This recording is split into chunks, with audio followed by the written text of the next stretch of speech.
My recollection is that it was a Saturday, that it may or may not have been. The reason I think it was a Saturday because I was there and not rushing off to do my daily program at WREC. I know that it was very, very hot in the studio. There was no air conditioning unit out in the front part of the office. The money for the air conditioners had to go for the studio and for the recording equipment. So it was very, very hot out there. In the earlier accounts of this, there was a little gap of something that I didn't remember. And later Sam's brother Judd reminded me of what had actually happened. And it was that while I was setting up to record the record, Sam, Judd, and Jim Bullitt, who was Sam's partner at the time, came out of the back of the studio where they'd been having a conference and went through the control room. And I remember turning to Sam and saying, "Do you want to do this?" And he said very abruptly, having his mind on other things, "Can't you see I'm busy?" And went out, and they went next door to Miss Taylor's to have a quick cup of coffee. Finally, I decided that I would go and make the record myself. So I thought, I want Sam to hear this. Sam's been saying he wanted to find a white man who sounded black, and I felt that's what was happening here. Actually, something more than that was happening, but that's what I heard, that he sounded black to me. So I looked around wildly for somewhere, and there was an old paper tape that was lying there, and while I was still making the record, I reached out with one hand and picked up the tape and put it on and turned it on so that it would record simultaneously. I guess I was out front typing up the label, which I did, paste it on there on the thing. And when Sam came back, I'm not sure whether he went to the back, and I told him I wanted to listen to this. I'm not sure whether I had left the disc on there while I was waiting to label it, and he may have played part of the disc, or whether he played the tape. In any case, he did listen to a portion of it.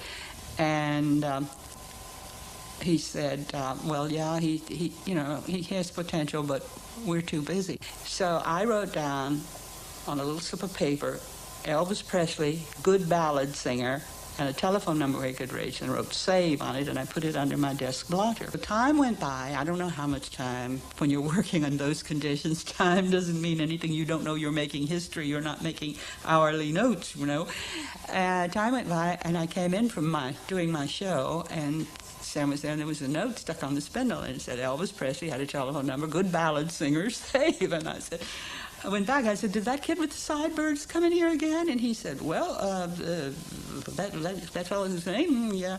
And even at the time, Sam didn't seem to have any recollection of the earlier incident, which now he has said really didn't happen. Well, even at the time, he didn't remember. So on this occasion, which I recall as the second occasion that Elvis was in there to make another record, Sam and Elvis were alone in the studio because I was out doing my daily thing at the radio station.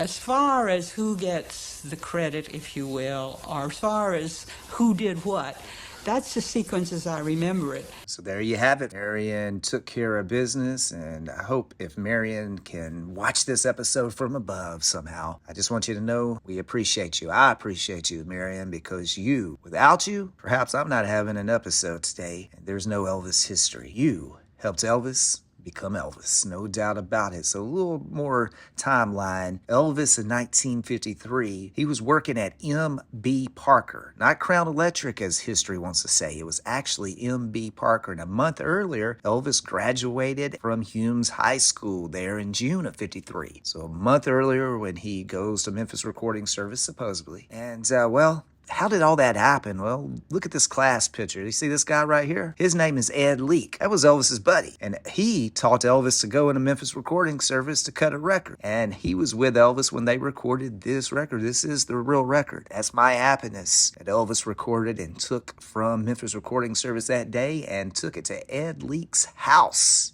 This house right here. And Ed had a record player. Elvis didn't own a record player. So they took the record straight from Memphis Recording Service to that house you're looking at and played My Happiness on a record.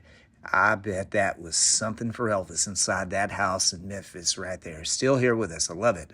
But anyway, Elvis left the record with Ed. All those years, Ed had the record. So Elvis's mom never ever saw My Happiness. So that history was bozzed up a long time before Boz even existed. And I just, find that hilarious. Ed Leek had the record in that house, guys. Elvis never ever showed it to Mama. He was supposedly recording it for his mom. No, Elvis was recording it because he wanted to be a singer. No doubt about it. So this is why I feel like Elvis did not record it on July 18th, 1953. I believe it was a month later because of this news article right here. It says, Negro prisoners sing it, a prisoner's prayer. Penitentiary group is in Memphis to sing. Guys, the Prisoners was scheduled for the very next day to be at Memphis recording service on August the 3rd, 1953. This newspaper is dated August the 2nd, 53. Elvis saw this newspaper, and how I know that is my friend Rose Phillips, who is married to Judd Phillips. Judd's dad, Mr. Judd, was Sam Phillips' brother. Mr. Judd was at the studio that day and said Elvis was at the studio talking to Marion in the office when Sam Phillips was cutting the record with the Prisoners, and he couldn't get one of the singers to pronounce the word correct and was getting frustrated, and Elvis actually helped that singer for the Prisoners with the song.